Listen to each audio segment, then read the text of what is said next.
Buenas tardes. El Instituto Michoacano de Ciencias de la Educación, José María Morelos, les da la más cordial bienvenida a la conferencia Modos de Pensar y Hacer Escuela, una mirada desde la gestión, a cargo de la maestra Silvana Mabel Corzo. Gracias, maestra Silvana. Qué gusto es que estés con nosotros, que nos acompañes desde allá, desde Buenos Aires. Para nosotros es el día 3 de trabajos. Debo decirte que ha sido maravilloso poder escuchar a los expertos en el tema, y la expectativa que ha generado tu presentación es importante porque sabemos de tu amplia experiencia, sabemos de tu formación. Me voy a permitir comentar algo y que la gente te conozca, que ya muchos estudiantes, muchos profesores, de hecho, nos pidieron que estuvieras aquí. Bueno, muchas gracias. Nos dijeron, saben de la trayectoria que tú tienes y de las cosas extraordinarias que has hecho en tu centro de trabajo, principalmente. Entonces, bueno, voy a permitirme leer algo.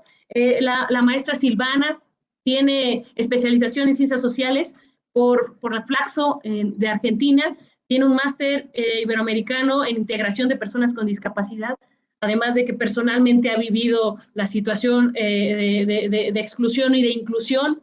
Ella desde los esfuerzos y los trabajos, eso es algo totalmente único. Tiene distintos trabajos en diferentes temáticas, en este caso adolescencia, ciencias sociales, convivencia y tutorías, discapacidad e integración, la gestión, la metodología, tecnología y comunicación. Ella tiene distintas publicaciones, tienes bastas con publicaciones, maestra Silvana, todas de temáticas que me parecen pertinentes. Por ejemplo, hijos especiales, padres especiales. Muchas personas creo que hemos leído ese artículo. Aprender a pensar, el proyecto de integración en nivel medio, los recursos de la enseñanza en ciencias sociales, mi cuerpo te habla, el rol pedagógico del director. Creo que es algo de lo que nos vas a hablar el día de hoy, el diagnóstico de las habilidades básicas. Y bueno, aquí TIC y atención a la diversidad, que trabajas además ampliamente todo el trabajo que viene desde DUA. Y sin duda, nosotros reconocemos que además de todas las jornadas, talleres, seminarios, olimpiadas en las que has participado, reconocemos que estábamos contabilizando, tienes más de 150 presentaciones académicas, eventos académicos, exposiciones, está todo el tiempo muy activa, cerca de la gente, compartiendo, democratizando el conocimiento, y eso es de alto impacto para el mundo. Eso es de alto impacto porque poner el tema en la mesa, poder hablar de estos temas así, de esta forma en que lo hacemos, es genial. Es por la humanidad, es por uno mismo y por la humanidad. Entonces, en ese sentido, cuando veíamos la lista que trabajos que tienes, digo, qué impresionante, qué compromiso con la humanidad, y el reconocimiento nuestro, maestra Silvana, por este trabajo que haces.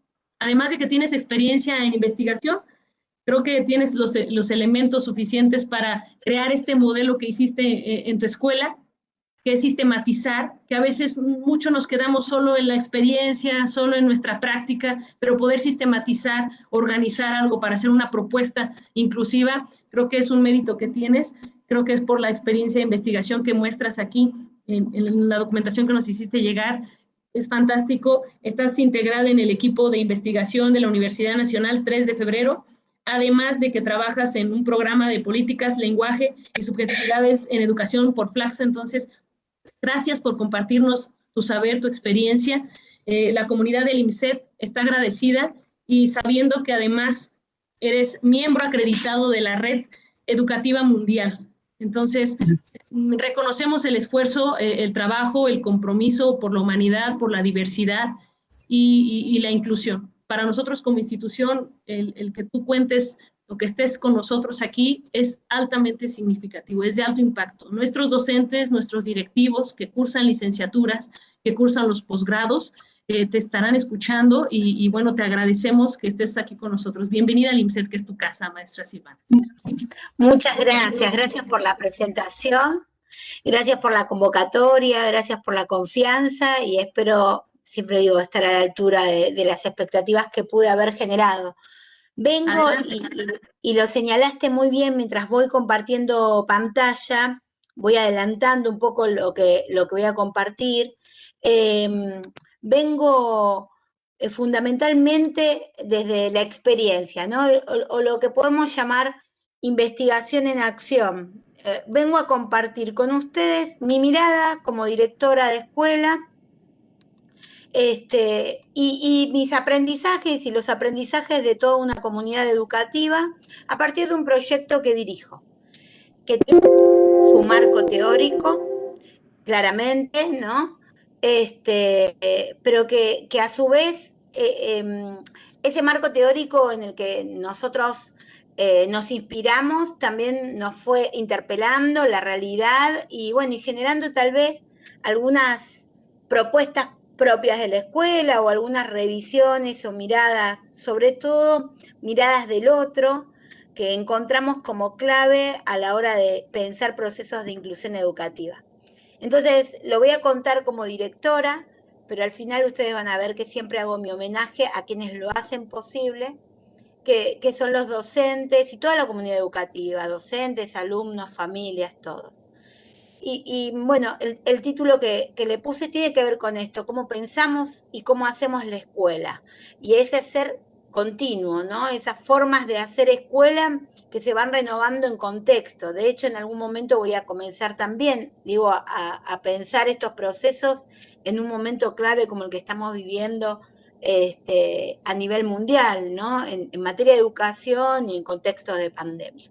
Bueno, les cuento primero para los que no me conocen y que mi presentación es como directora de una escuela secundaria, escuela de enseñanza media, que está en la ciudad de Buenos Aires, autónoma de Buenos Aires, y es una escuela común, ordinaria, pública y de gestión estatal.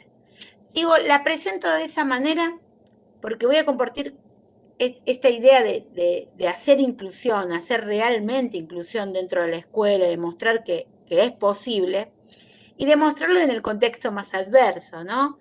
Porque los docentes solemos sostener que estos procesos, bueno, van a funcionar mejor en determinados contextos, con recursos, con un sistema que acompaña, con formación específica. Bueno, el nivel secundario, el nivel medio, es el que más resiste de todos los niveles estos procesos, generalmente, ¿no? Y es el de menos formación, porque justamente los docentes tienen como la formación específica en lo disciplinar, ¿no? Yo de base soy profesora de historia. Entonces, digo, mi formación es bien específica, el profesorado es bien sobre la disciplina. Bueno, claramente está lo pedagógico, pero tal vez todo lo que es metodológico es más fuerte del nivel inicial y del nivel primario que del nivel secundario. Entonces, digo, por algo también es uno de los lugares donde más resistencias hay. Y bueno, yo justamente vengo como a romper el molde, a decirles que se puede hacer en todos los niveles, que se puede hacer sin recursos, y no voy a decir que se puede hacer sin formación, porque justamente vamos a hablar de las comunidades profesionales de aprendizaje y vamos a hablar de ese saber que traemos cada uno de nosotros y que ponemos a disposición del otro, ¿no? Tal vez no tendremos la formación específica en la orientación, digo, que nos puede traer y complementar educación especial, pero todos tenemos formación, entonces eso también hay que reivindicarlo.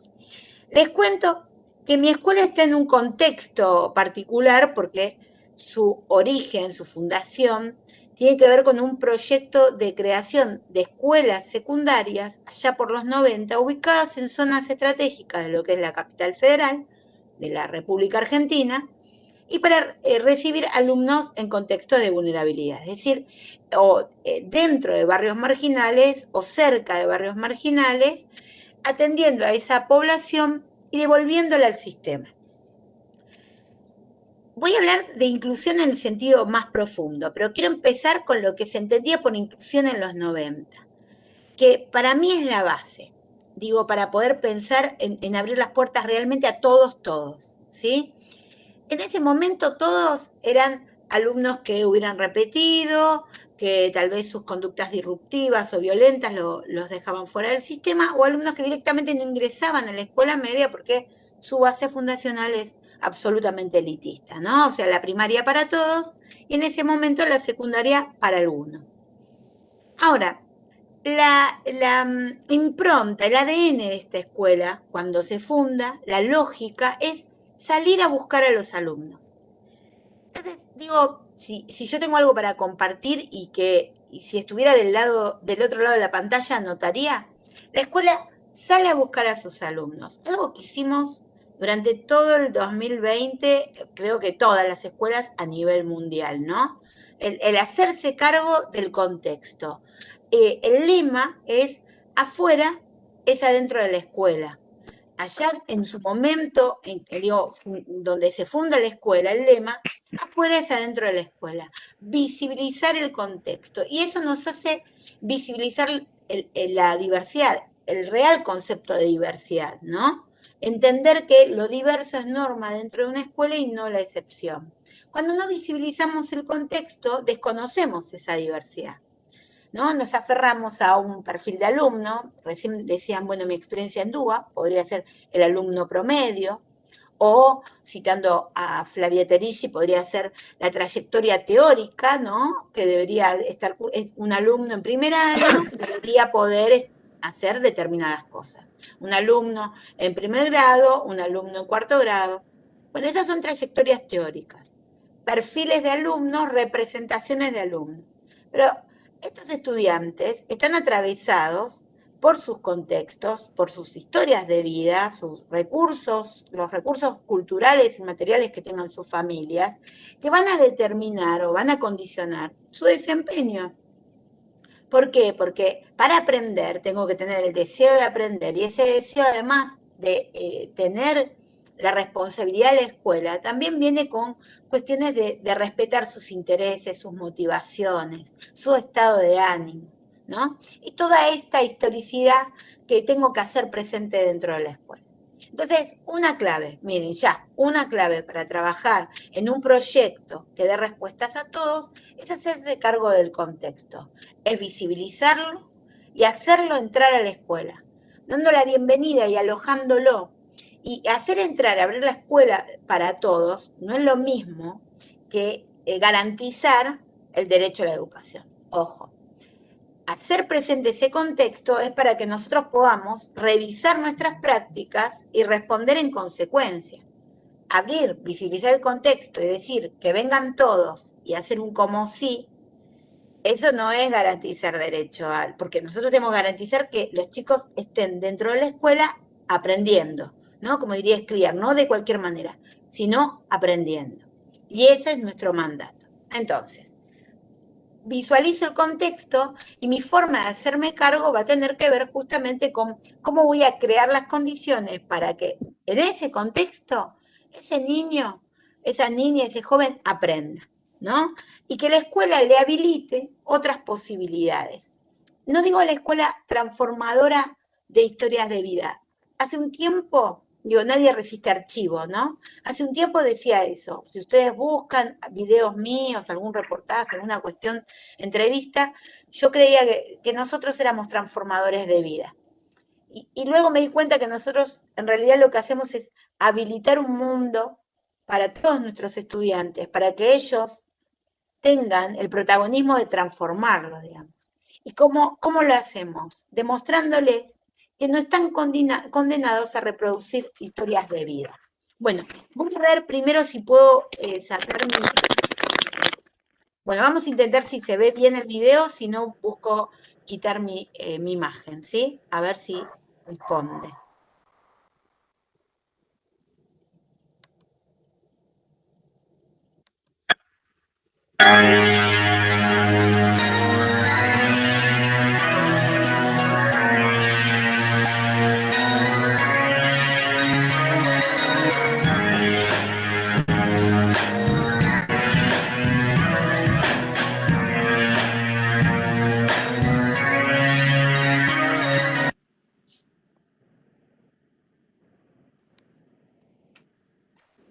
Ahorita te paso el audio, si quieres desactivar tu cámara.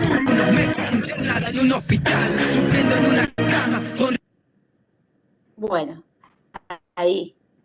Ahora sí puedo ver si, voy a sacar mi imagen a ver si corre mejor. Sí, gracias. De abortar y con su vida en peligro quiso que naciera igual y me crié como un chico normal de un barrio bajo. Me hacía falta la comida. vida y a mis padres el trabajo.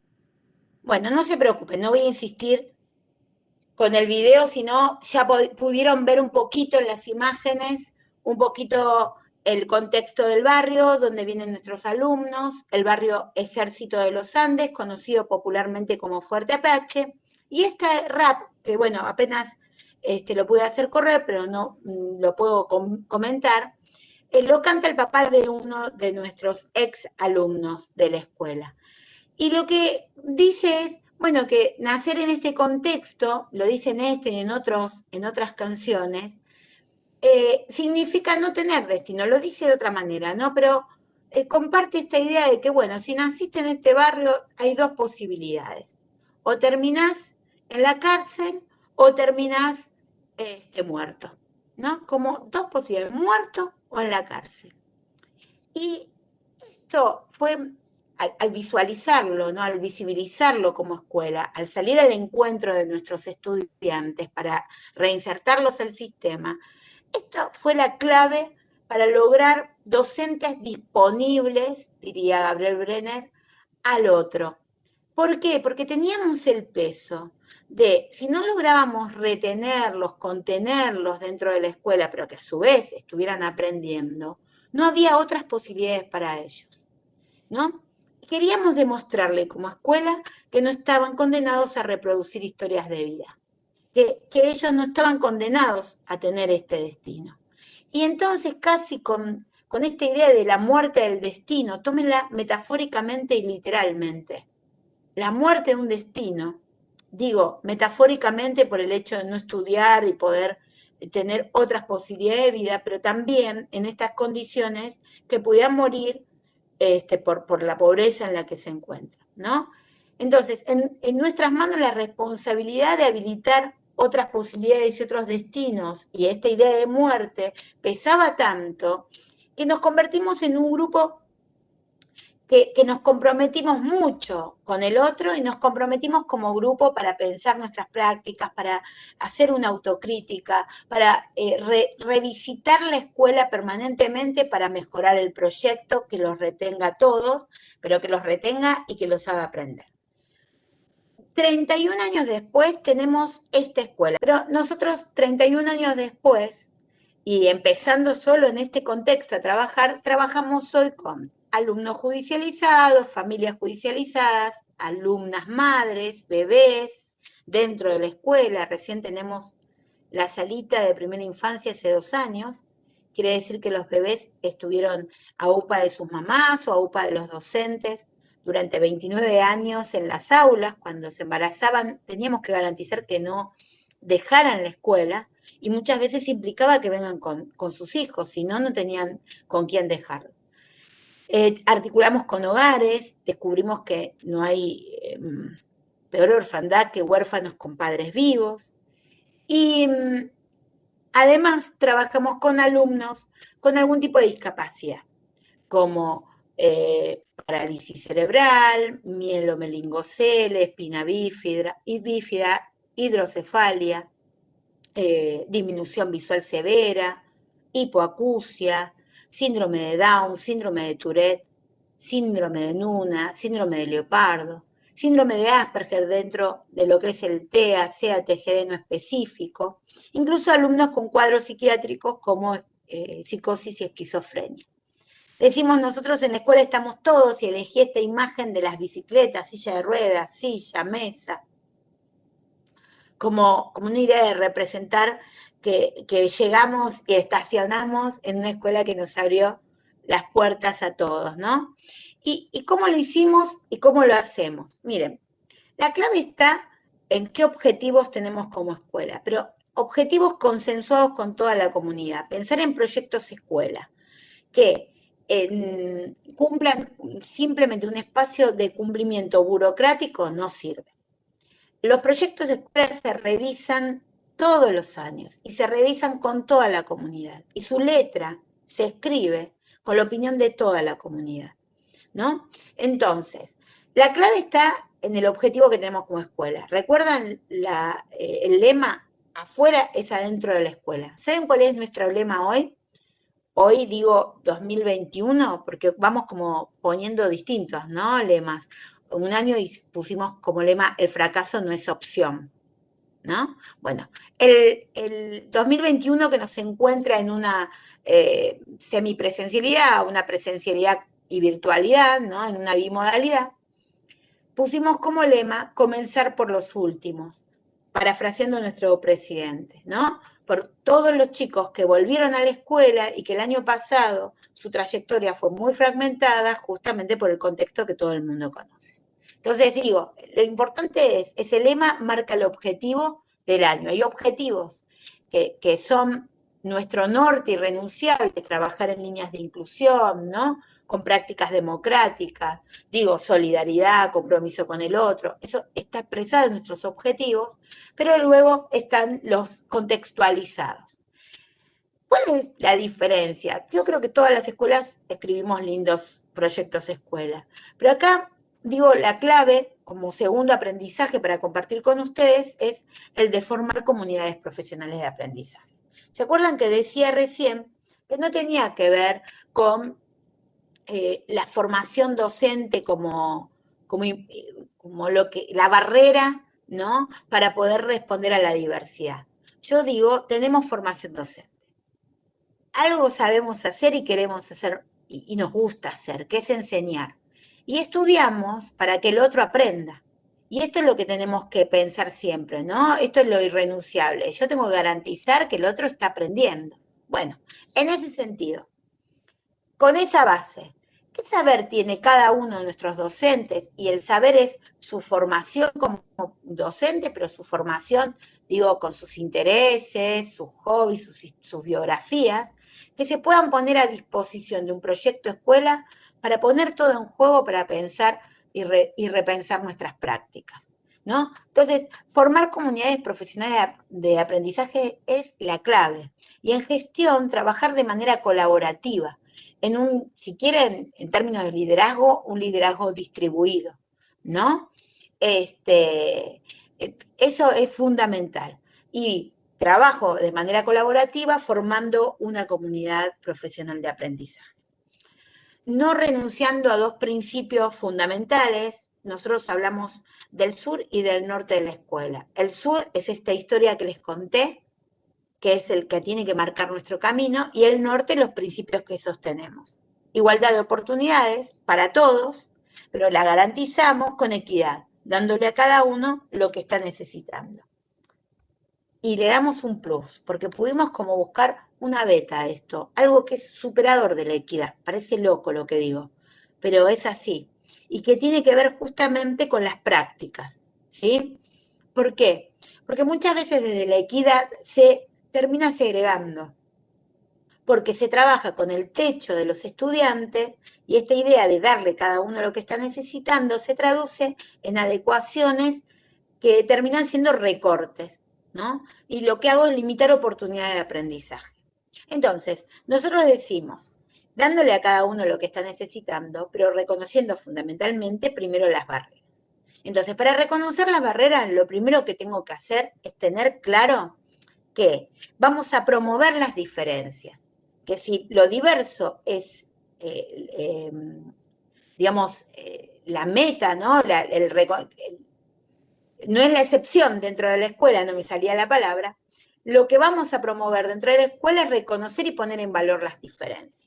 Entender que hay diferencias en el interior del grupo escolar, hay diferencias entre la cultura escolar y la cultura de la población que recibimos, diferencias en las propuestas educativas y también las intervenciones psicoeducativas.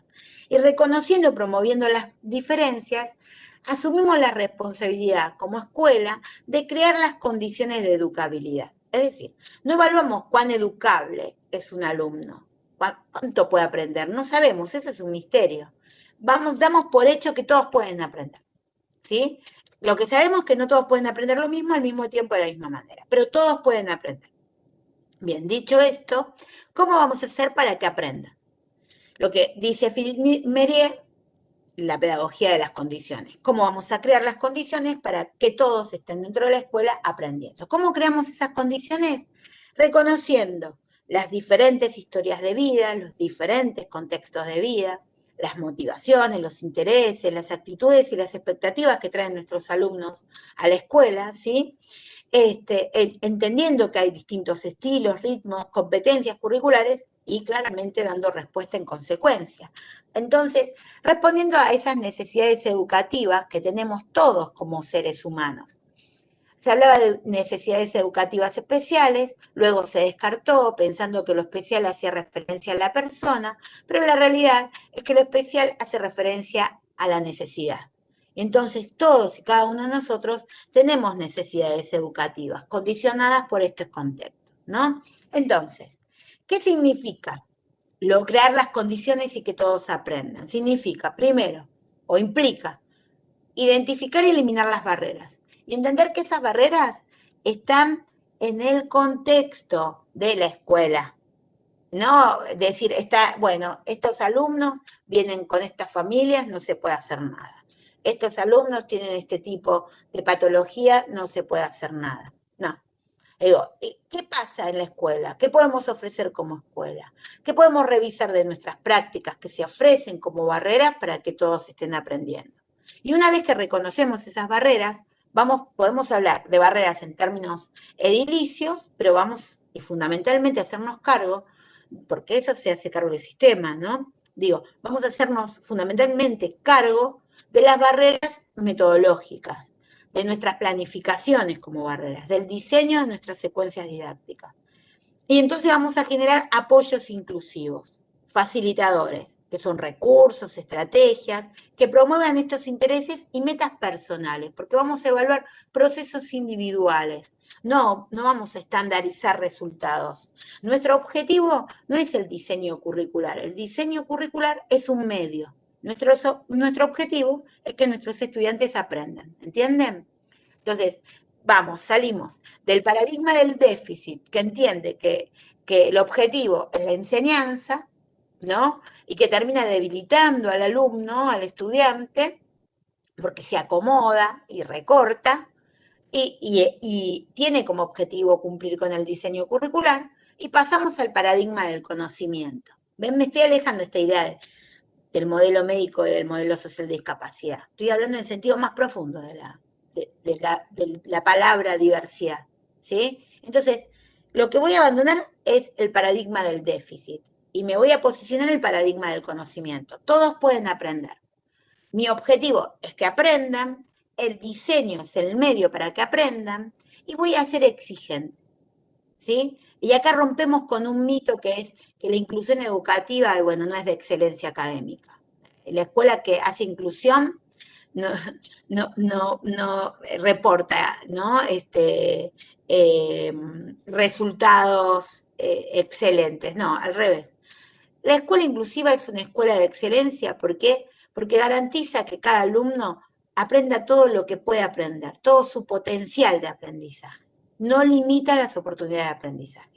Y para no limitar oportunidades, y es decir, para que los docentes se conviertan en diseñadores de un ecosistema de oportunidades de aprendizaje, tenemos que trabajar también con los docentes. Y ahí está el otro rol del directivo, que es el rol de ser formador de formadores, ¿no? Hacerme cargo de acompañar en este proceso a los docentes y de alguna manera mi rol pedagógico con los docentes, para lograr que ellos sean más flexibles, que puedan variar la propuesta, diversificar la propuesta, ¿no? Y sobre todo, nombrar las dificultades, reconocer los procesos de exclusión que se viven dentro de la escuela, asumir nuestra responsabilidad en nuestro discurso, en nuestras formas de nombrar, porque eso también condiciona. Digo, puedo decir, este chico que tiene, ¿no? Y eso ya me está dando una pauta.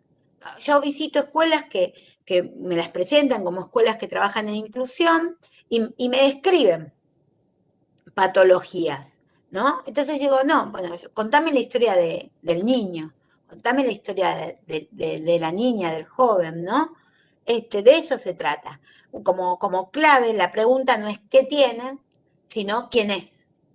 Y en el quién es encuentro las respuestas para trabajar en en este proceso de transformación y de mejora de nuestras escuelas para dar respuestas a todos. Entonces, 3 áreas de trabajo siguiendo a Cynthia Duck: cultura escolar inclusiva, prácticas educativas para la diversidad y gestión centrada en el aprendizaje. Yo estoy contando y compartiendo mi mirada desde la gestión. Entonces les cuento que es muy importante para mí trabajar con comunidades profesionales de aprendizaje, ocuparme del desarrollo profesional docente. Pero esto no basta, digo. Al ocuparme del desarrollo profesional docente, me ocupo también de la revisión de las estrategias, las experiencias y los recursos que van a facilitar la participación real de todos y cada uno de nuestros estudiantes. Prácticas, ¿entienden? Pero si a su vez no trabajo con valores, creencias que promuevan el respeto, la valoración de las diferencias, entonces tampoco voy a garantizar una cultura realmente inclusiva. No basta con las prácticas y la gestión, si no se respira inclusión en toda la escuela. Lamento no poder mostrarles el video que se trabó, porque en el video ustedes podían ver el patio de la escuela. Bueno, igual acá tienen algunas imágenes. Yo espero estar bien en tiempo para poder contarles ahora algunas anécdotas antes de seguir compartiendo mi mirada de gestión. Una cuestión que me parece clave a la hora de trabajar con los docentes, recuerdan que recién decía poder nombrar, no lo dije de esta manera, pero lo di a entender, el malestar que puede provocar tener que transformar la escuela, tener que transformar las prácticas. Y ese malestar no se produce porque somos docentes que resistimos, que no queremos la diversidad, que no queremos trabajar en inclusión, sino que tal vez tenemos miedo de hacer las cosas mal y entendemos que nuestros estudiantes son frágiles, que nosotros podemos perjudicarlos si no estamos preparados, ¿no? Y de ahí vienen las resistencias. Entonces, para mí es fundamental nombrar qué me pasa con el otro. Y quiero trabajar con estas ideas. Yo no sé cuánto tiempo, cómo voy con el tiempo, si me pueden orientar para ver si tengo muchas posibilidades de compartir anécdotas o no. Si me pueden decir cómo voy. Sí, sin problema, maestra. Muy bien, perfecto. Entonces, con esta idea del cuerpo, un psicomotricista argentino, Daniel Kalmels, dice, el organismo habla de la especie y el cuerpo habla de la persona. Y yo, leyéndolo, me quedé pensando y dije, claro, la medicina habitualmente atiende al organismo, a la especie. Y a veces en la escuela reproducimos esa mirada de la medicina, ¿no?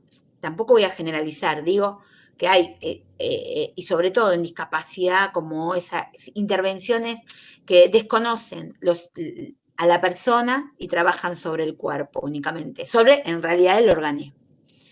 Cuando la escuela se pregunta qué tiene, se está preguntando por el organismo, ¿no? ¿Se acuerdan? ¿Qué tiene? ¿Quién es? Entonces, si yo conecto con el cuerpo, pero con el cuerpo que me habla de la persona, puedo ensayar respuestas diferentes como escuela. Entonces, me gusta esta idea de contarles algunas anécdotas que nos llevaron a interpelar nuestra mirada del otro y descubrir nuestras respuestas equivocadas y cómo cuando me conecto con la persona la respuesta es diferente, ¿sí? Entonces, miren, voy a adelantarme para mostrarles alguna imagen y ahí está. Bien, les muestro ya, está por recibirse abogado a Luciano, que fue el primer alumno que entró de la mano de mi gestión, allá atrás, hace como 14 años atrás, cuando asumo como dire, y él entra a la escuela y tiene parálisis cerebral. Bueno, en ese momento yo no venían las maestras de apoyo a la inclusión, las maestras de especial, tampoco podían traer sus acompañantes privados, digamos, traer a alguien que lo pudiera ayudar dentro de la escuela, era la escuela con Luciano. Yo, atravesada en mi historia de vida por la discapacidad, creí que podía ayudar a los profesores a pensar, ¿no?, la trayectoria de Luciano dentro de la escuela. Y cometo mi primer error, porque ven que también no solo está la teoría, sino que la teoría y la práctica es como difícil. La teoría es perfecta y después la práctica resulta muy, muy difícil. Yo, que tanto lucho, casi me considero una militante de la discapacidad por mi historia de vida, presento, y sabiendo que no debo presentar por las etiquetas, presento a Luciano con su etiqueta dentro de la escuela. Y digo, va a ingresar un alumno, Luciano, que tiene parálisis cerebral. Y no me di cuenta que yo quería presentar la etiqueta para decir, bueno, pero no se preocupen, porque Luciano puede hacer esto y vamos a trabajar de esta manera, ¿no? Quería ayudar a los profes, pero quería que tuvieran empatía y lo presenté así. Todo lo que pude decir después de el título, cómo lo rotulé, no fue escuchado. ¿Qué les pasó a los docentes? La parálisis cerebral.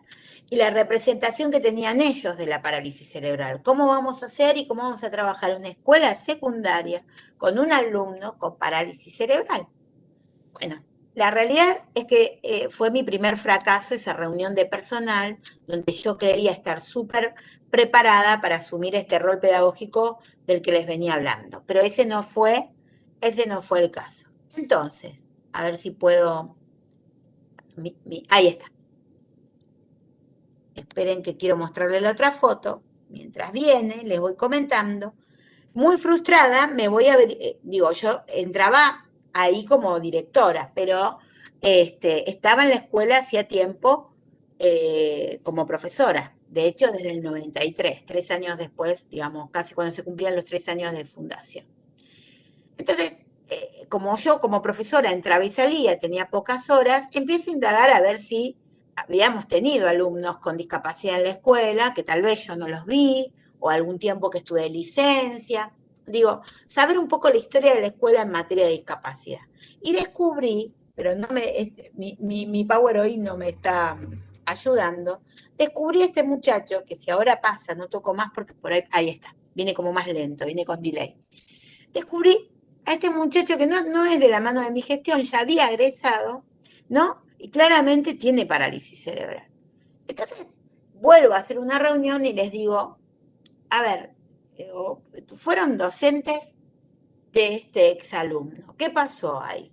Claro, en el momento que ingresó no se lo presentó con ninguna etiqueta porque ni certificado de discapacidad tenía. Entonces quedó librado a la representación que podían tener los docentes de ese estudiante.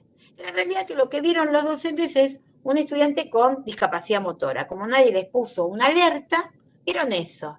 Entonces no asocian la discapacidad motora a un problema neurológico.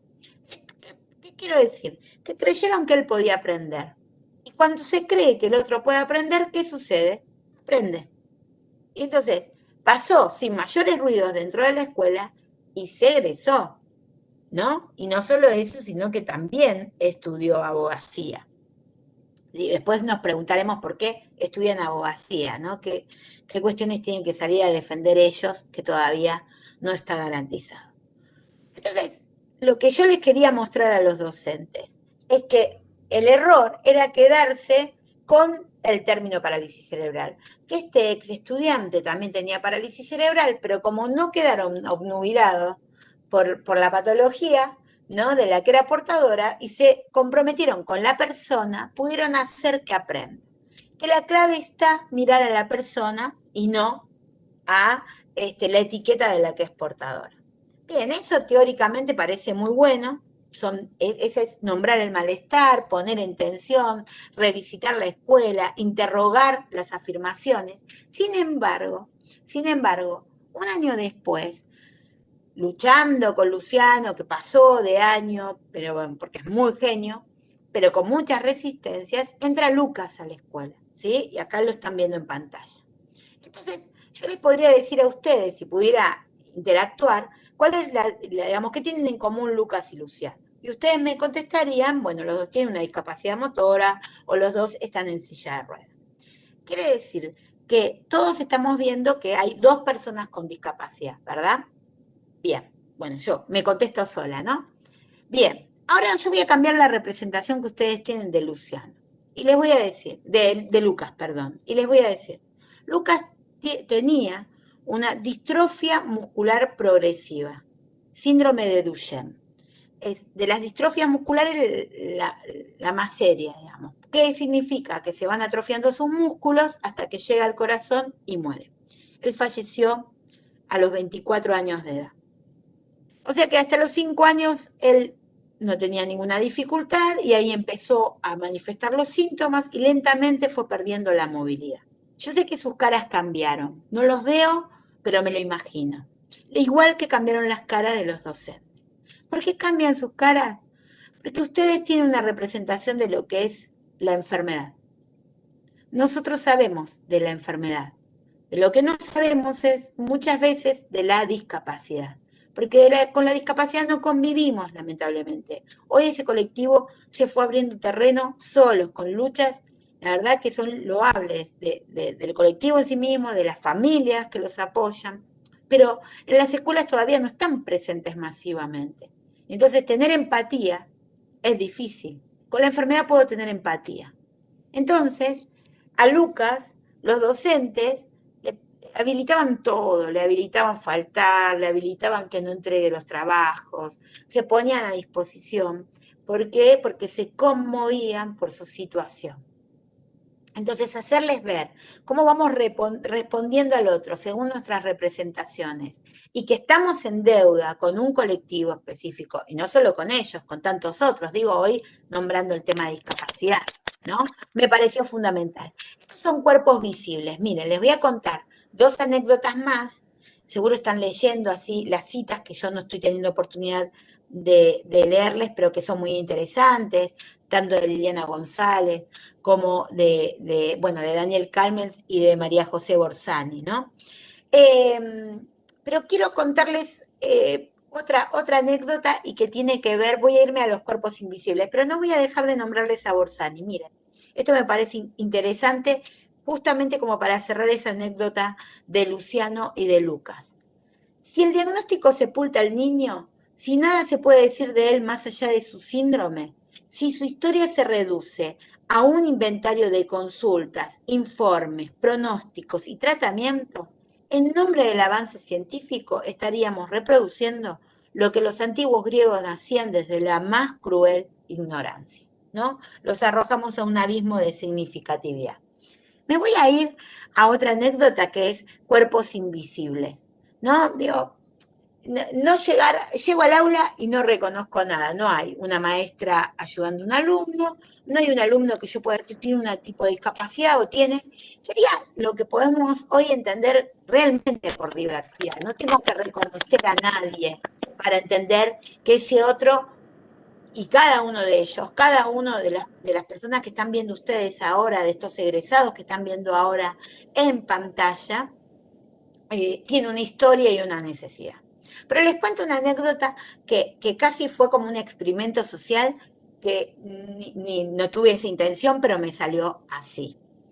Allá por el 2011, una escuela que depende de Especial, se llamaban escuelas de recuperación en ese momento, primarias de recuperación, dependiendo de Especial, alojaba alumnos que la escuela primaria común, ordinaria, no podía dar respuesta, pero que no los etiquetaban, no tenían discapacidad, no los podían enviar a la escuela de motores, escuela para personas sordas, ciegas, no.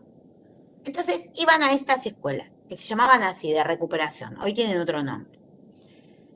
Y se acerca una directora de una de esas escuelas y me dice, mira, tengo 5 alumnos que están egresando con nosotros y que entendemos que están en condiciones de hacer una secundaria común, ordinaria. Y como nos hablaron de esta escuela, queríamos ver si podíamos hacer el proyecto. Pero tenemos tenemos recursos y condiciones. Los recursos serán que nos iban a traer 2 maestras para ayudarnos en este proceso. Bienvenidas las maestras a la escuela para empezar a pensarnos como parejas pedagógicas, como Especial y Común se unen para pensar un recorrido único. Y eso es más que bienvenido dentro de la escuela. Entonces yo estaba feliz, pero la condición era que los 5 estudiantes estuvieran en el mismo curso, para no dividir esos recursos, ¿no? Sino potenciarlos. Y bueno, uno se empieza a imaginar cómo hago 5 estudiantes que vienen con una trayectoria particular, todos en el mismo curso. Entonces pensé, como directora, voy a compartir mi mirada de gestión, como directora. Digo, no voy a abrir 2 frentes. Uno, 5 alumnos con alguna trayectoria especial dentro del aula, allá por el 2011 estoy hablando, ¿eh? Y además 2 docentes dentro del aula, todo lo que puede significar para el cambio cultural de nuestra escuela. Entonces decidí lo siguiente, decidí que las maestras durante el primer mes de cursada, que es más de diagnóstico, estuvieran por fuera generando vínculos y acuerdos con cada uno de los docentes, anticipando los materiales, para poder ver cómo ingresaban al aula. Entonces, para mí es fundamental que tengan un vínculo con los docentes, porque entonces su presencia va a ser, digamos, más valiosa, ¿no? Porque va a tener más sentido, va a ser más aprovechada. Y como los 5 chicos no eran cuerpos visibles, digamos, no tenían una discapacidad que pudieran identificar los profes, no los presenté. Sabían los profesores que había 5 estudiantes en el aula, pero no sabían quiénes eran. Y yo estoy contando esto del 2011, repito. Bueno, ¿saben qué pasó? Cuando pasó el primer mes de diagnóstico, los profes pasaron uno por mi dirección, pero por su voluntad y sin saber que los otros también pasaban. Y me traían la lista y me decían, terminé el diagnóstico. Son estos 5, ¿no? Como esa necesidad de reconocer en los resultados quiénes podrían ser los alumnos que tenían dificultades. Bueno, ¿saben qué pasó? Entre los 10 profesores del curso señalaron a los 25 alumnos del curso. A los 25 alumnos. Es decir, para nuestros profesores los 25 alumnos vendrían de una escuela de recuperación. Entonces vamos a cambiar e invertir la mirada. No es que eran 25 alumnos con problemas, eran 25 adolescentes que tenían dificultades de aprendizaje, más o menos, digo, las mismas dificultades que pueden atravesar alumnos que ingresan al nivel secundario. Es que si yo hubiera presentado a los 5 alumnos en particular, los hubieran mirado como alumnos no portadores de un déficit. Y ahora podían entender que en definitiva tenían las mismas dificultades que atraviesan niños que ingresan al nivel secundario y que hay que asumirlas. Muchas veces, incluso cuando vienen de contextos tan pobres, casi algunos ni siquiera están alfabetizados y no es que tienen una discapacidad, ¿verdad?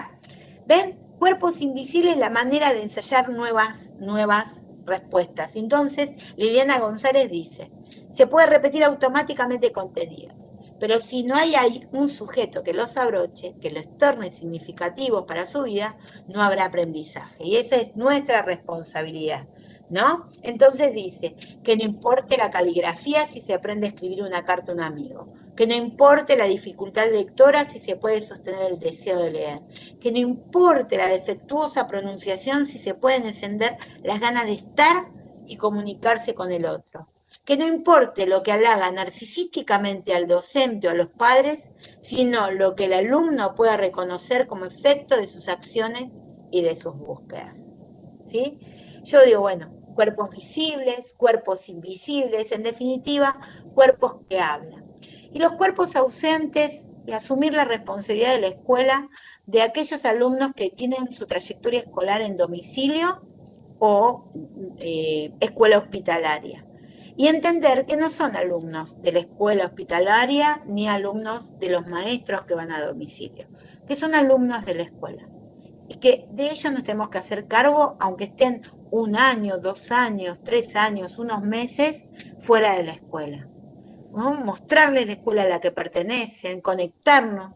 Entonces digo, esta idea de somos todos profesores de todos. Asumir esa responsabilidad es otra cuestión que fui aprendiendo a lo largo de estos años, ¿no? Y esta imagen que me encanta, y este final de Borsani donde dice, no se trata de normalizar a la persona con discapacidad, sino de generar un entorno menos restrictivo y más potenciador de su desarrollo. Y miren acá a Santi, ¿no?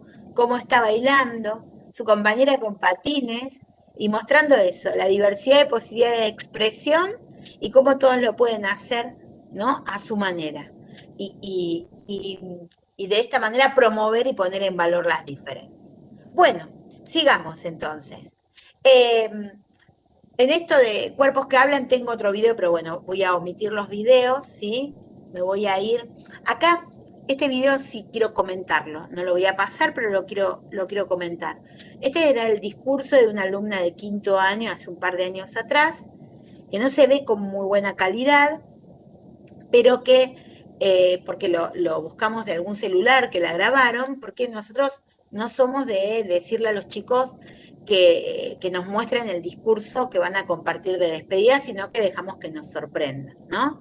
Hay que tener una apuesta a eso, porque si hay alguna crítica también nos tenemos que hacer cargo. Esta alumna en un momento dice que la escuela les enseñó algo más valioso que lo académico, y dice a reconocer la inclusión como forma de vida.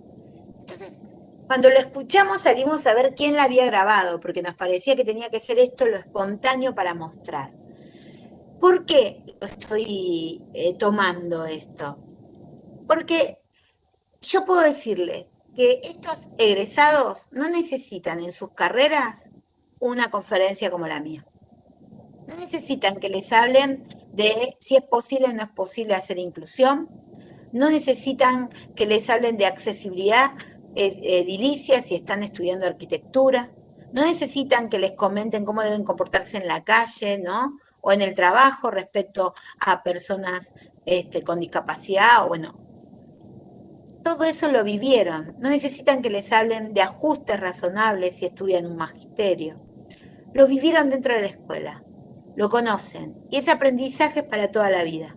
Por eso digo que ellos son transformadores de sociedad. Uno puede soñar con una sociedad inclusiva en la medida que todas las escuelas abran las puertas para todos y todos nuestros alumnos estén en un formato único, ¿no? Y entonces, las escuelas reproducen la sociedad en miniatura. Entonces simplemente hay que esperar que crezcan. Tal vez nosotros no lo vamos a disfrutar, pero ellos sí, y los que vienen atrás de ellos, ¿no? Bueno, ¿qué es lo que tenemos que hacer? ¿Qué es clave? ¿Ven que aparece la comida? Yo voy a intentar, porque este es gracioso. Voy a intentar, si no funciona, a ver.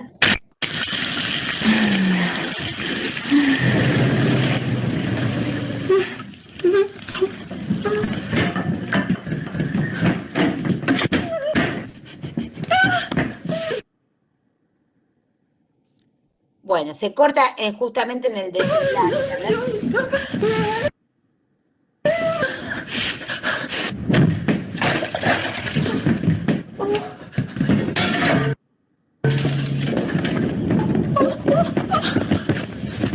Usted me va a decir, ¿esto qué tiene que ver, profesora? Bueno, miren, ¿qué tiene que ver? Dijimos que teníamos que creer. Tenemos que creer en la inclusión, tenemos que creer que todos pueden aprender. Si no, nos va a pasar como esta vegetariana, que le hizo creer a su marido que era vegetariana, ¿no? Y termina matando al marido. Bueno, un sartenazo al esposo. Si nosotros no creemos y hacemos, ¿no? O simulamos hacer inclusión, hacemos un como si de la inclusión, el sartenazo va a parar a la cabeza de nuestros estudiantes. Esta es la realidad. Entonces, ¿qué es básico? Creer que todos pueden aprender. Estar convencidos de eso. Bien, para esto, y sigo entonces hablando de gestión. Para esto, necesitamos pensar que los directivos son agentes de cambio, son los que habilitan o no habilitan procesos de inclusión, que no lo hacen solos, ¿no? Sino que junto con el profesorado. Dice Nieto, el profesorado es el elemento fundamental. Pero ojo, solos no pueden. Si hay un director que no acompaña, queda en prácticas dentro de un curso y que realmente no se convierte en prácticas institucionalizadas. Entonces, primero, si el profesorado, el directivo es factor de cambio, hay que trabajar en la formación de la gestión, la formación del directivo en materia de inclusión, y por otro lado, el directivo hacerse cargo de la formación de sus docentes. Estos son nuestros espacios de formación dentro de las escuelas. Son nuestros docentes, ¿sí? En espacios donde están estudiando dentro de la escuela en contexto, estudiando y formando comunidades profesionales de aprendizaje, ¿sí? Nos vamos formando con distintos especialistas que vienen a la escuela y fundamentalmente de la mano de quien les habla, porque ese es el lugar que más me gusta dentro de lo que es mi rol, que es justamente hacer yo misma los talleres de capacitación para mis docentes. De hecho, me empiezan a conocer porque empiezo a compartir esos talleres incentivada por mis propios docentes, que siempre me decían, ¿qué haces con todo lo que preparás para nosotros? ¿Por qué no lo ofreces a otros? Y así fue que salí un poco a hacer esto que estoy compartiendo con ustedes. Hay que ocuparse de hacer actividades de actualización, capacitación, siempre dirigidas a la escuela, en el contexto de la escuela, que pueden servir para otras escuelas, pero que tienen que siempre responder al ADN, porque no hay una escuela igual a la otra tampoco, ¿no? Instancias sistemáticas de diálogo, reflexión sobre las prácticas, esta idea de problematización, planificación y enseñanza colaborativa, evaluación colegiada, dinámicas de observación y retroalimentación entre pares, no solo el directivo observando clases, y claramente el trabajo en red, ¿sí? Entonces, este video lo pueden encontrar, algunos videos los pueden encontrar en internet, son profesores de mi escuela que justamente comparten su experiencia en la escuela y dicen en un momento, cada uno fue entrevistado por separado, pero todos coinciden en que les parece clave justamente la capacitación, ¿sí? Bien, y bueno, como arranqué diciendo la posibilidad de formar comunidades profesionales de aprendizaje, ¿sí? Que respete ese derecho a la diferencia de todos los que hacemos la escuela y cómo cada uno de nosotros puede aportar a la mirada en la construcción de un proyecto colectivo, un proyecto común a todos, ¿sí? El trabajo en red al interior y al exterior de la escuela es fundamental. No existe un directivo que trabaje en soledad. Se escucha decir muchas veces que el gran problema del director es la soledad del cargo. Bueno, les voy a decir por qué es un problema, porque si está solo en la dirección, no conduce una escuela. La escuela la hacemos en el aula, y si el docente está comprometido con el proyecto escuela del que participó, la hace posible. Y si no, aparecen las dificultades. Entonces, solito en la dirección no va a lograr ningún cambio, ¿sí? Bueno, aquí ven cómo asumo esa responsabilidad de hacer yo misma los talleres cuando no tengo, bueno, después los sistematicé, cuando no tenía quien pudiera venir y ofrecernos estas capacitaciones, talleres que no son solo de lectura, de reflexión, de prácticas, también de juegos y de recreación para reproducir con nuestros estudiantes. Bueno, me encanta mostrar figuras de excelencia que han pasado por nuestra escuela, Rebeca Nijovic, Graciela Capelletti, quiero mostrarles Carlos Escliar, Emiliano Naranjo, entre tantos otros que vinieron a la escuela y tuvimos el honor de traerlos. ¿Por qué los muestro? ¿Saben por qué los muestro? Porque no es que nosotros tenemos los recursos, y no es que vinieron porque somos conocidos. Cuando vinieron no nos conocía nadie. Vinieron porque lo que hay que pensar es en una persona que dirija la escuela y que se mueva del sillón hacia afuera golpeando las puertas. Golpeando las puertas para conseguir los recursos y golpeando las puertas para conseguir la capacitación.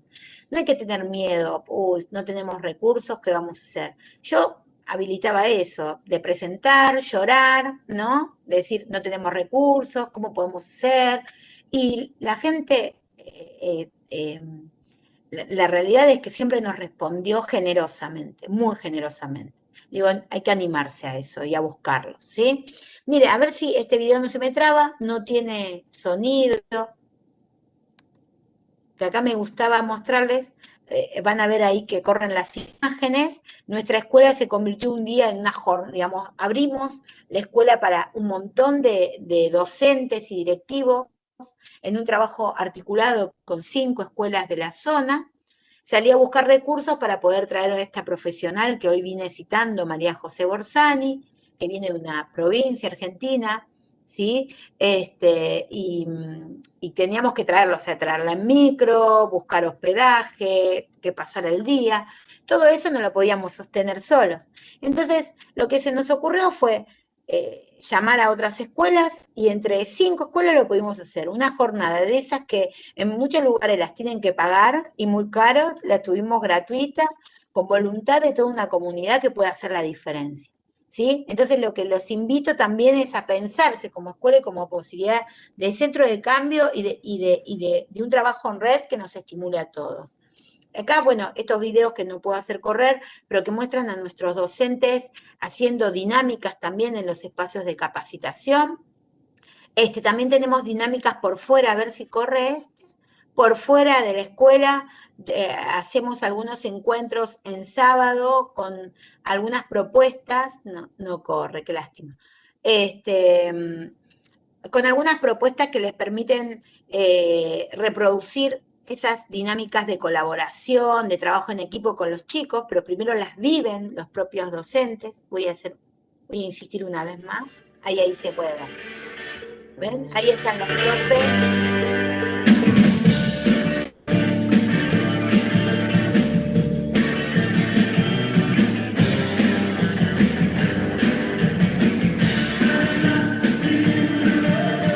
Bueno, me encanta mostrarles esto porque esto implica encontrarnos en sábados, convocarlos, y vienen cuando se sienten bien, cuando se sienten reconocidos, cuando se sienten parte de un proyecto que lo viven como propio, los profes se ponen a disposición.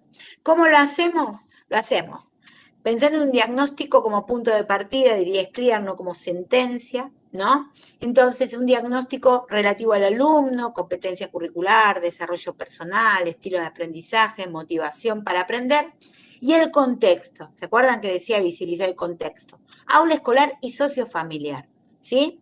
Entonces, ¿cuál es la finalidad? Mirar nuestras prácticas y pensar la propuesta, ¿sí? ¿Para qué tiene que servir?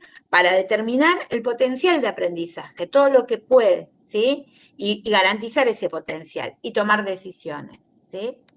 Bien, entonces, acá ¿cómo voy con el tiempo? ¿Voy bien?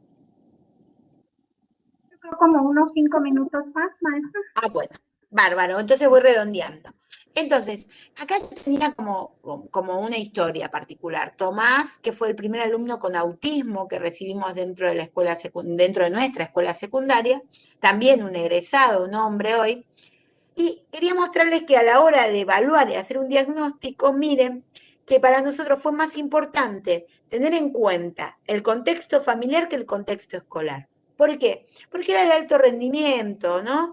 Entonces, no era tanto el tema de lo escolar. Y nosotros nos dedicamos a pensar en su egreso, en formar jóvenes que puedan, primero, seguir aprendiendo más allá de nuestra presencia y que tengan una vida independiente, ¿no? Y la autodeterminación, el autovalimiento. Estos son objetivos también dentro de la escuela. Entonces, entendíamos que con él había que trabajar todo el tema de la aceptación de su identidad, de favorecer su autonomía, ¿no? De favorecer así su crecimiento trabajando en esta idea de asignar responsabilidades acorde a sus posibilidades. Miren, hacemos hincapié en el todo. Cuando hablamos de formación integral, estamos hablando de esto, ¿sí? Ahora, en ese momento, cuando él entró, tampoco entraban, no teníamos todavía las maestras de especial que les había comentado. Nosotros pensamos en algunas indicaciones que podían ayudarlo a transitar el primer año. Miren algunas de las indicaciones. Asegurarse de que entendió las consignas de trabajo, pidiéndole que lo explique con sus propias palabras, ayudarlo a que revise lo que hizo una vez finalizada la actividad, si la actividad tiene muchas partes, dárselas secuenciadas, etc. Esto es básico y esencial para él. Dentro de lo que es el enfoque DUA, dicen que lo esencial para uno puede ser bueno para todos. Y la realidad es que nosotros vivimos la experiencia con Tomás, porque esto que era esencial para él, organizó a todo el resto de sus compañeros. Y fue un curso que no tuvo repitencia, y que egresó en pleno, digamos, ese mismo curso, así como entró, egresó en quinto año. Que vieron que siempre se sufren transformaciones a lo largo. No, ¿por qué? Porque estas cuestiones de pensar a Tomás terminaron siendo estrategias que beneficiaron a todos. Por ejemplo, el hecho de que los compañeros lo empiecen a imitar porque tiene técnicas de estudio, por ejemplo, que no hacen a los estilos, pero bueno, lo complementan, que tal vez los niños que entran a nuestra escuela, de estos contextos que yo describía tan adversos, no lo tenían y lo empiezan a imitar. Claro está, cada tanto Tomás resaltaba todo, pero digo, tenía todo ese entrenamiento de alumno que era importante. Bueno, trabajamos algunas cuestiones como reconocer el error. Acá mostramos un 4, ¿ven? Un 4 en una evaluación, que significó todo no un berrinche, porque no es de caprichoso, sino que lo desorganizó, no tiene tolerancia al error, y cuando se le hace la devolución, él entiende que necesita una oportunidad para completar. La profesora le dice que sí, que lo complete, para justamente revisar los errores. Pero él al día siguiente pretende que una vez que lo completó en casa, le cambien la nota. Claro, entender las reglas del juego también era complicado, ¿no? En su estructura. Bueno, eso terminó de nada, en un escándalo dentro del aula que pudimos contener, pero que también tuvimos que trabajar en esto de, debe tolerar esto, ¿no? No se trata de cambiarle la nota para que no grite, sino de trabajar en en esa tolerancia que le va a abrir caminos para salir a la vida. Les digo porque les cuento una anécdota chiquitita de él. En uno de esos eventos donde él gritaba, un compañero me dijo, cuando lo fui a calmar, un compañero me dijo, yo no lo aguanto más. Entonces yo le contesté que se tenía que poner en el lugar de él, ¿no? En el lugar de Tomás. No lo aguantas más, pero ponete en su lugar. Y entonces este compañerito me contestó, ¿y en el mío quién se pone? Y eso a mí me interpeló y me hizo pensar en una convivencia sana, en una convivencia donde todos cedemos. Y que lo mejor para Tomás no tenía que ver solo con contenerlo en esos momentos en donde desbordaba, sino ayudarlo a tramitar ese desborde, para poder pensarlo a él con su vida independiente, poder salir y seguir una carrera, o salir y trabajar, ¿no? Y si no contiene eso, mal va a poder insertarse en sociedad. Entonces, si como escuela hacemos un como sí y lo único que nos importa es el rendimiento académico, y bueno, les puedo asegurar que no vamos a lograr mucho, ¿sí? Bueno, hay muchas cosas para compartir, lo que quiero decir es que hacemos de todo, pero no curamos, porque no hay cura, porque estamos hablando de condiciones, no de enfermedades. Entonces ahí ustedes lo están viendo a Tomás y se van a dar cuenta quién es, porque es el único que no se puso el buzo aderezado. No porque no lo tuviera, sino esta cuestión de pertenecer a algo de lo común. Él pertenece a su manera, ¿no? Y lo demuestra con esta actitud. ¿Por qué? Porque, bueno, él está dentro del espectro autista y lo vive de esa manera, ¿sí? Bueno, ¿dónde estamos hoy? Miren, los profes, y esto es de gestión, los profes escribiendo. Esto lo intenté hace muchos años atrás y fracasé. Esta idea de la escritura, de nuestra, digamos, como práctica de registro, ¿no? De lo que nos pasa, de lo que hacemos, un poco para compartir y un poco para revisarnos. Estas narrativas pedagógicas de las que nos habla Tedesco, por ejemplo, y que invitan a un feedback. Pero que la pude resurgir en el contexto más adverso, que fue el contexto de la pandemia. Es el contexto de la pandemia. El año pasado yo empecé a notar que en nuestras formas de hacer escuela en la virtualidad había principios de educación inclusiva que estaban sosteniendo todas las escuelas y no se estaban dando cuenta. El hacerme cargo de la afuera, que estoy señalando desde que arranqué esta exposición, en querer tener como deseo de la escuela sostener todas las trayectorias escolares, asumir la responsabilidad de esas trayectorias escolares, asumir la demanda social, ¿no? Donde toda la sociedad estaba mirando a las escuelas que tenían que sostener todas las trayectorias, y el hecho de no haber sido preparados para la virtualidad, y sin embargo, no habiendo sido preparados para la virtualidad, sin embargo, todos salimos a buscar estrategias para poder responder a todos. Esto es lo que se espera dentro de una escuela inclusiva. Esto no es ni más ni menos lo que hicimos en la escuela hasta ahora. ¿Entienden? En el hacer, en el decir y en el pensar, en este contexto de pandemia, hay una oportunidad única de diseñar una escuela post-pandemia que no puede ser otra que una escuela inclusiva. Entonces aquí los invité a los profes a ensayar una memoria pedagógica, una memoria colectiva además, de nuestras prácticas, de nuestros pensamientos, de nuestros sentimientos, que nos permitan revisitar, como diría Ani Castro, la escuela, para poder rediseñar esta escuela hoy en la bimodalidad y, bueno, veremos cómo vamos atravesando esta escuela que todavía está en pandemia, ¿no? Y que se sigue reinventando. ¿Cuál es el objetivo? Evitar que los chicos, diría Daniel Penac, desarrollen la pasión por el fracaso. Que tanto les decimos que no puedan, que se conviertan en un fracasado y se apasionen por eso, ¿no? Y que está en nuestras manos evitar esto.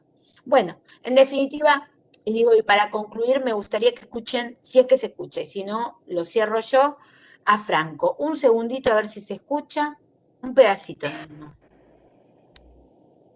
Y ahora sí ya creo que realmente puedo, porque les voy a ser sincero, es un tema muy complicado tener que hacer un colegio inclusivo, porque eso quiere decir que tenés que estar preparado para cualquier cosa.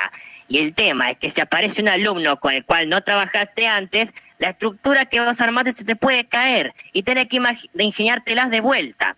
Entonces, ¿escucharon? Él es un egresado nuestro que el año pasado estaba dando el testimonio en un evento de la Semana de la Educación Secundaria acá en la ciudad de Buenos Aires, el Ministerio de Educación de la ciudad de Buenos Aires. Entonces me convocaron a compartir la experiencia y llevé el testimonio de una madre, de una profesora y de Franco. Y miren lo que decía Franco. Aparece un alumno con el que no estás acostumbrado a trabajar y entendés que la estructura se te cae. ¿Y qué tenés que hacer? Volver a empezar, dice. Y eso es lo que tenemos que hacer. Más adelante él dice que en definitiva hacer inclusión no es una cuestión de científicos de la NASA, dice él, ¿no?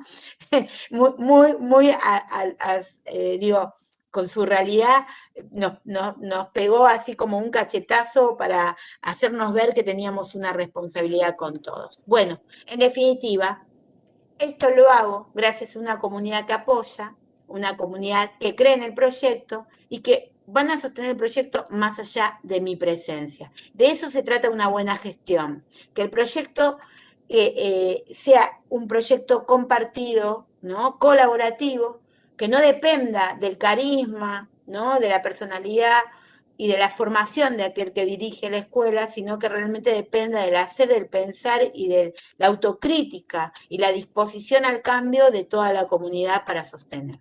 Bueno, muchas gracias. Muchas gracias, maestra.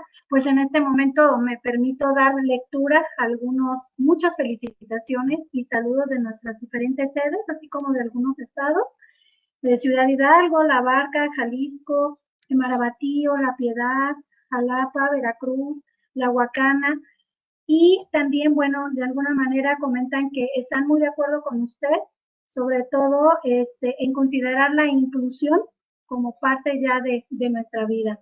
Está también otra compañera, Juana Miroslava, comenta que es una excelente información y que es un tema demasiado importante para nuestra sociedad ahorita en estos tiempos de pandemia.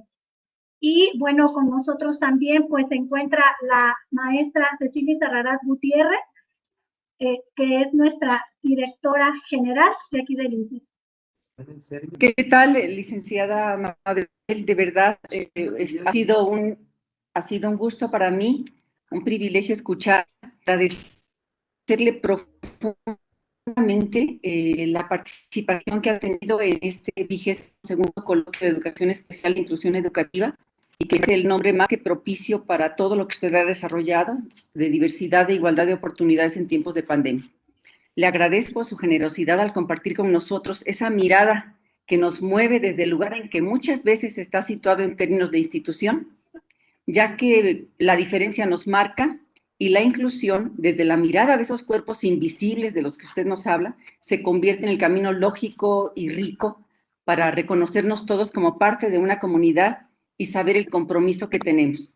Muchas gracias por el camino de la reflexión que nos aporta y que nos lleva definitivamente a la acción. Esta es su casa, maestra. Siempre a sus órdenes y un placer escucharla. Gracias. A nombre del instituto agradecemos mucho su participación, maestra Silvana, y pues de alguna manera también aprovecho para hacerles la invitación en punto de las 2 de la tarde con nuestra siguiente conferencia, es ¿por qué es importante la lengua de señas mexicana en el desarrollo de los niños sordos?, con el licenciado León Ricardo Parra Encina. Muchísimas gracias, maestra Silvana, que hay un pequeño reconocimiento de la institución. Muchísimas gracias. Fue un placer y bueno, estoy a disposición para lo que necesiten. Gracias por la oportunidad. Gobierno de Michoacán. Michoacán se escucha.